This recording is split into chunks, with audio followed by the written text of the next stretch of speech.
शदीद धुंध में नौनदीरू के करीब वैन ट्रैक्टर से जा टकराई, 8 से जायद जख्मी।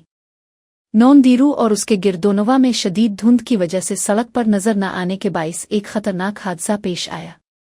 नौनदीरू से लाड़काना जाने वाली मुसाफिर वैन गोलीमार लाड़ी के करीब रोड पर खड़े ट्रैक्टर से जा टकराई। हादसे में वैन ड्राइवर इस्माइल शेख समेत 8 से जायद अफराद जख्मी हुए। जख्मियों में से 4 को इलाज के लिए नौनदीरू अस्पताल मुंतकिल किया गया, जबकि बाकी को लाड़काना ट्रामा सेंटर ले जाया गया। जख्मियों में शामिल ड्राइवर इस्माइल शेख की हालत तशवीशनाक बताई जा रही है। हादसे के मकाम पर पहुंचने वाले पुलिस एहलकारों ने वैन और ट्रैक्टर को तहवील में ले लिया और इब्तिदाई तहकीकात शुरू कर दी है। जख्मी मुसाफिरों ने बताया कि शदीद धुंध की वजह से सामने कुछ भी नजर नहीं आ रहा था और गाड़ी अचानक ट्रैक्टर से जा टकराई, जिसके नतीजे में यह हादसा पेश आया।